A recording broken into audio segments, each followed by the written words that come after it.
Hi everyone, this is Terry. If you have an embroidery machine and you haven't used it much, or even if you have used it quite a bit, but you found that you're not as successful as you want to be, I'd like to give you a few tips. So today's lesson is all about embroidery and we'll cover several topics. I'll move through it as quickly as I can. The first thing let's talk about are our fabrics. You can see here, this is a piece of woven fabric. Most of what I embroider is on woven fabric or on some knits.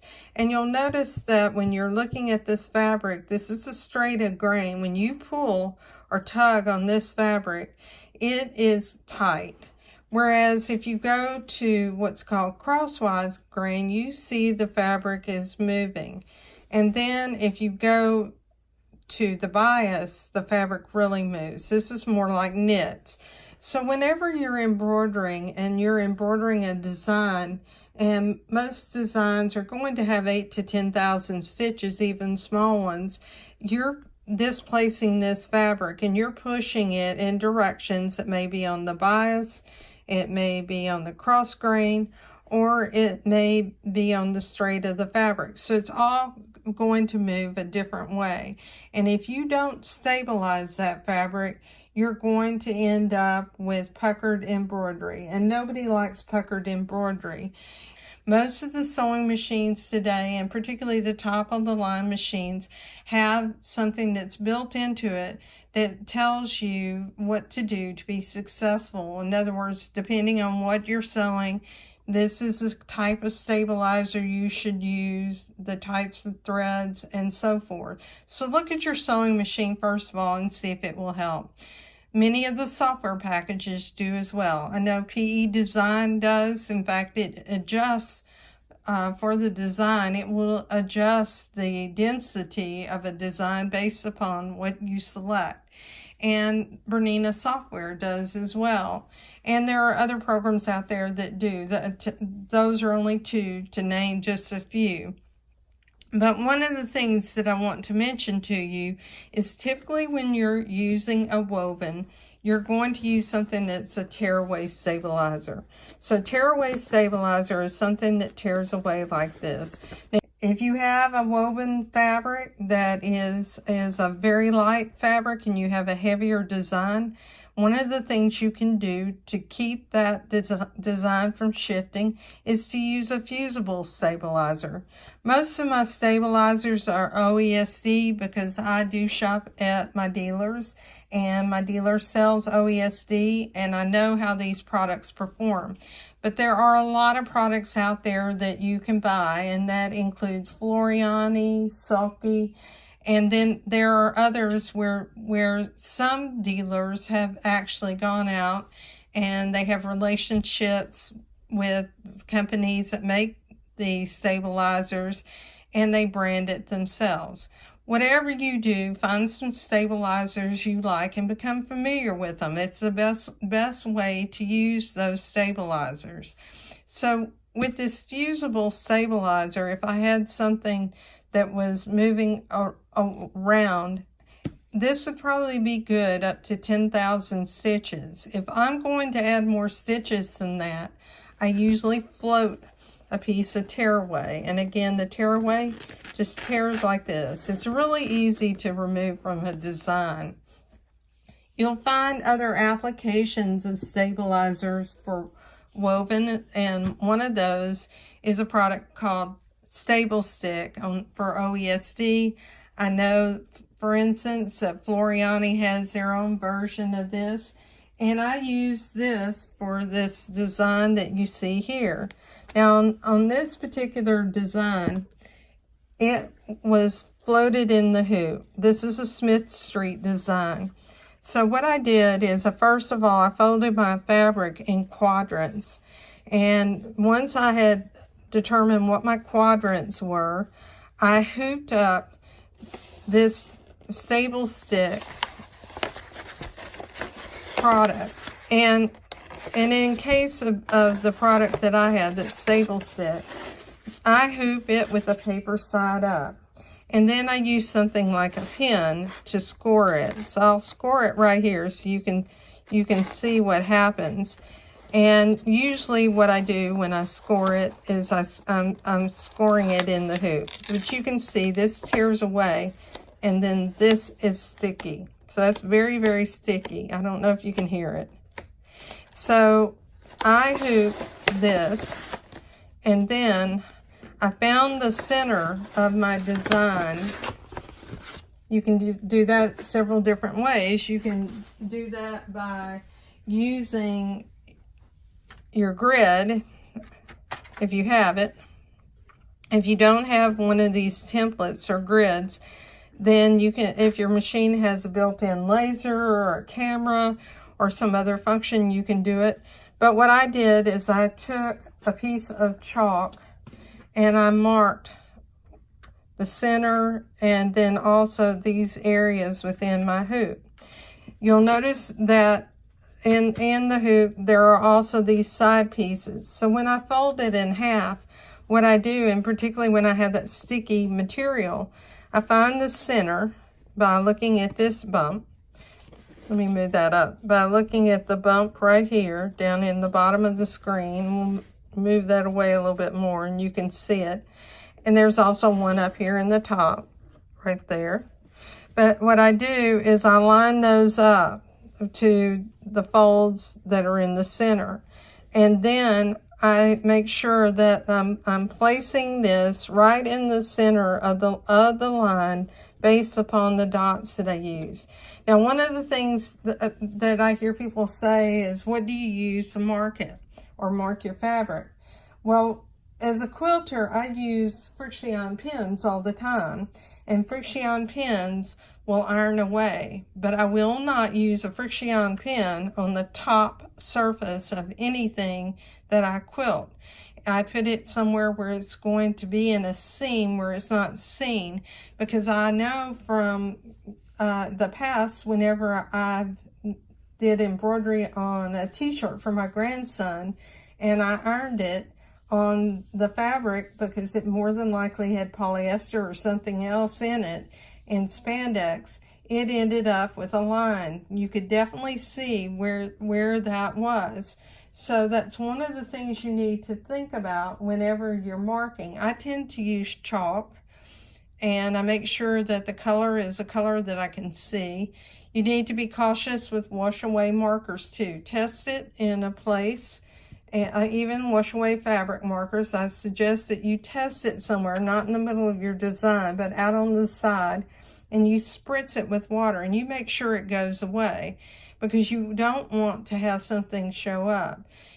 If you have a Brother machine, you can also use what is a snowman on the Brother machine, and that will guide you to the center of your hoop. But once you place your fabric down, and like you mark this, you can also use Dime Embroidery makes these little stickers that have the crosshairs. You can do that as well. In fact, if you look at this hoop here, you can see that's what I did. Now, I did that with a regular pen so somebody could see it, because I did this on a video. You obviously don't want to do that on your project.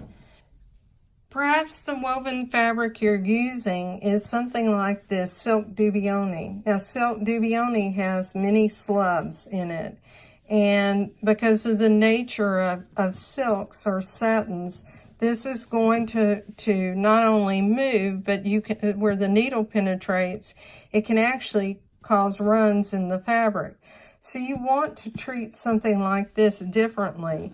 So for this particular project, what I did was I used a fusible tricot. You can see this in the back, along with tearaway stabilizer. You can see it's a tearaway, and I more than likely use more than one layer of tearaway on this, or I used a heavyweight tearaway. And the reason I did that is I wanted this fabric to be as stable as it could possibly be, because you can see here it's very thin, and it's very, very soft fabric, but I wanted it to be able to support all of the stitches that are in this design. Now, I've had this in a project bag and it's wrinkled up quite a bit, But this is a heavy design, and I really didn't have any puckering. I also did the same thing over here on the sides, where I used some of the built-in designs, and this was done on my Bernina machine. On projects such as this Kimberbell pillow and on a quilt I made in a Claudia Dinelli class, what I used was a fusible stabilizer on it first. Then after that, I used both a tearaway stabilizer, and I think this is actually the stable stick stabilizer, because I can see part of the stabilizer still inside this design. The nice thing about it is you'll notice that there's no puckering along this design. If it's wrinkled because I've had it thrown in a project bag so that I could finish the pillow. If you're talking about something like a towel or toweling, and this is linen, one of the things that you need to think about is whether you need to use a topper. There are topping agents. Some of those are wash away. Some of them are press away. And those topping agents can be used on things like towels so that your embroidery design doesn't get buried in the thickness of the fabric or the loft of the fabric. So in the case of this particular towel, what they use, I didn't make this one. This is a commercial towel, and you can see this is a very, very thick, and I think it is actually a cutaway. I thought it would be a tearaway, but it's a cutaway. And you can do that if you want to use a cutaway in something like this. Typically, if I was making this, I would use a tearaway. But one of the things you have to think about whenever you do tear it away from designs that have spaces like this text is that your fabric may end up pulling and your design doesn't lay out as well.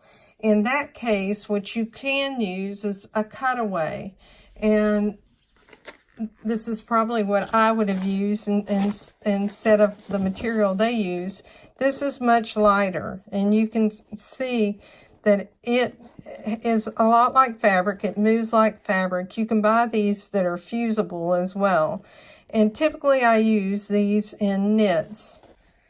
Let's talk about towels. Whenever you have bath towels or you have face cloths or hand towels, most of the time you're going to have a high loft. And because of the loft, what happens is you can end up pulling that loft if you use something that's like this stable stick that I have back here, or even this hydro stick, will cause it to pull the loops when you're trying to remove it from the hoop. What I use for something like that is a basting spray, like 505. And the other thing that I use is a tearaway. So I hoop the tearaway. And then I'm going to use a topping agent. And it typically is going to be like this wash away film topping agent. And then the next thing that I'm going to do is I'm going to decide whether I want to use a basting box. And typically I do use the basting box on my machine. The reason I do that is I want to make sure that the towel doesn't shift. One of the things with the towels is that depending on the weave of it, this towel may even be less stable than this piece of cloth. So you want to have your stabilizer, you want to use your basting box, and I almost always use the basting box on everything. And then, unless it's a fabric like a satin or a silk or something where it's going to show, then I don't use it. So let me make that clarification. So the thing you want to do is use your basting box, and then you may want to float a piece of stabilizer underneath your hoop as you're sewing. So the magnetic hoops are really nice. They really stick. And one of the things that I do is I use this piece in between because I don't want to store this without having it between the hoop. Now let's talk about knits. So you have a t-shirt that you want to embroider, or this, like let's say this jacket. This is a knit jacket. It's my little jacket I run around in all winter long. And you can see this stretches a lot. With a knit, you need to use what's called a cutaway stabilizer. So a cutaway stabilizer is like this, and you can get all kinds of cutaway stabilizers. You can get cutaway stabilizers that are fusible. You can get some that are cutaway stabilizers that have something like the hydro stick agent or a sticking agent, so that it will stick to your garment. Typically, when you fuse something to a garment, you are helping to secure that design, so that's always helpful. And the other thing that you would want to do besides using something like this cutaway stabilizer, depending on who you're giving it to, if you were making a onesie, you might want to use a product like this, which is made by Baby Lock. It comes in 2 or 3 colors. And typically I store these inside, and it's called soft stitch. And what it does is it prevents the rough edges from touching the baby's skin or somebody else's skin. If you had it inside, say, your polo shirt and it's scratchy, you could use a product like this. It fuses to the inside. One of the things that you may want to do is to stabilize your fabric with something other than a fusible interfacing. Now, I happen to use fusible interfacings on a lot of projects, but if you really don't want to change the hand so much and you want something that will launder away, you can use something that's like a starch or a starch alternative. This piece of fabric has starch in it. It has like 2 or 3 sprays of Best Press. Best Press, I can't even say it, is my favorite. And you can actually buy it in scents. It's a starch alternative. The next thing that you could use is something called flatter. Now, I use flatter predominantly to get out wrinkles, and particularly on fold lines. But one of the things that it says here is that this is recommended to use to create a desired stiffness. This is plant-based. You can get it in different fragrances, and it smells so good on your fabric whenever you use it. I use it while I'm quilting. If you really want stiff fabric, you can use something that's called Terrio Magic. Now, I'll mention to you that Terrio Magic, when you look at the instructions, it will tell you on the instructions to let your fabric dry for 15 minutes and squeeze out the excess and then iron it at medium to high. When you do this, it is going to make it stiff like paper. So you can use this, for instance, for your electronic cutting machine. I have a friend who did that for a quilt. In a quilt class, she cut out all our pieces with the electronic cutter, and she didn't want to use a product like Heat and Bond or Steam and Seam or some of the other products that are out there, like Applique Wonder, which I also have over here. So what she did is she used Terrio Magic, and it worked very well.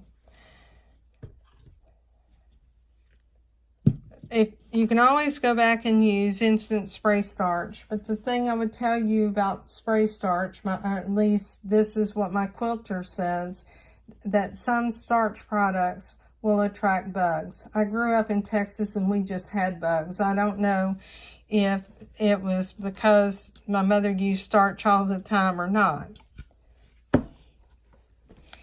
Whenever you embroider, one of the things you want to think about is pressing. And I typically use one of the wool mats. My wool mat right now is covered with several things for this video, so I'm not going to pull it out. But I also use a pressing cloth on the back because I really don't want to press on the threads if I don't have to. There are several types of press cloths. You can buy them like this, or you can just use a piece of stabilizer, or you can use a piece of quilting cotton. It really doesn't matter. But I typically don't press on the front side of my garments after I embroider them. Now, some people may, and that's fine if you do, but I typically don't.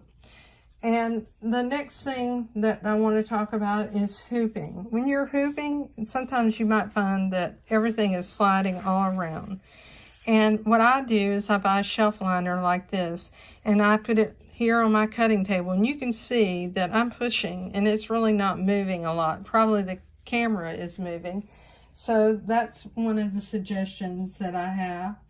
I also have another suggestion, and that is if you have something that's floating, you might want to tape it down. And I have Kimberbell's tape here. I like her tape, and I like it because, first of all, it really tears cleanly. You can see that right here. So as the thread penetrates it, it holds it down, it does its job, but it's easy to remove. You can be one of those people that like painter's tape. I've used painter's tape before as well, but I believe that the Kimberbell is a little tackier than the printer's tape because it is a paper tape. We'll talk a little bit about some specialty products. One of the things that you'll see are some things that are like this fusion fleece, and then you'll also see wash away stabilizers, and then I mentioned Applique Wonder. So anything that is a aqua product means that it's going to wash away. So in the case of this aqua mesh, it says that this is used for sheer fabric or lightweight fabric such as chiffon or organza. Sometimes what you might want to do is use 2 layers of this if you're making lace, and you'll want to place one layer one direction and the other one at a 45-degree angle. And the reason for that, it just gives it more stability. The OESD Fusion Fleece is something I'm using in a quilting project. What it's going to do is create loft in the embroidered design, and it'll make it like more or less like trapunto. I will have a conventional quilt where I have batting and backing where it is quilted around the designs, and those are the flower designs I showed you. But there are some blocks that are strictly line embroidery like what you see in front of you, and this will make it stand up proud compared to the rest of the quilt. So that is OESD Fusion Fleece. Applique Wonder is used to create appliques, and what you do is you trace your design on the paper side of it, and then you use an iron to iron it to the back of your fabric, and then it is repositionable. You can reposition it. Steam Machine 2 works the same way. So that may be something that you want to use, particularly if you have to trace out a design and either cut it by hand, the shape of it, or you are going to use it, for instance, with a digital cutter. Okay, we'll talk a little bit about needles and threads. Whenever you're buying needles for embroidery, make sure that you buy needles that say embroidery. And that's because the needles have a larger eye. And what I mean by that is the hole in the needle and on the shank is larger for an embroidery thread than it is for a regular all-purpose sewing needle. You'll see needles that will be called universal, which means they have a rounder point. You'll see them in different sizes. The size of the needle that you're using is dependent upon the project. So if you are sewing something that is very heavy, like this, I bought this because I was embroidering a handbag, and it was thick. It had like a foam inside. I needed to use this heavy needle, which is a 90 by 14. It's a Class A needle. And I also buy superior needles that are 90 by 14. This 75 by 11 Madeira needle is a good needle as well. I typically buy Organ & Schmetz though, and I buy a lot of titanium needles because of the speed of our machines. I used to have a multi-needle machine years ago, and I used titanium needles on it. But you need to look at what your sewing machine manufacturer tells you to use as far as the type of the needles. Some sewing machine manufacturers don't recommend titanium or chrome needles. The needle itself is penetrating the fabric so many times, going up and down. You have to think about how many times it goes in on a design. It's a 10,000 stitch design. It's 10,000 penetrations in that fabric. And if you sew with a needle for 8 to 10 hours a day, or by the end of a project, I would suggest that you change it, because you're going to end up with a burr on the end of the needle. If you look at it under a microscope, you can see the burr. And what starts happening is as it goes in and comes up, it will start catching on your fabric, and then you're going to end up with skip stitches. 90% of the time, I find when I have problems with skip stitches, I need to, first of all, if I'm using something like a Steam Seam 2, I look to see if my needle is gunked up. And by that I mean the adhesive in a lot of these materials that are made for applique, they will gunk up the needle. In that case, what I do is I have a little bottle of rubbing alcohol, and I take a cotton ball or a cotton swab, and I wipe off the needle, and then I can continue. Other times I check my thread path, both the top and the bottom, but if I still have skipped stitches, I change a needle. A needle is relatively cheap based upon, how much time you have to sit down and sew, and how much aggravation you have. When you buy thread, buy quality threads. I was teaching a class, and someone had bought this thread pack that was cotton thread that was really used for sewing, and they bought it for embroidery. Typically, you're going to want to use a polyester thread or a thread that's made for embroidery. And now there are some specialty projects where you don't want to have the sheen. Like if you look at this is a thread that is made by Wonderful, and it's also a polyester thread, but it's a glow-in-the-dark thread. But you want to have a thread that's strong, and you can see this is strong.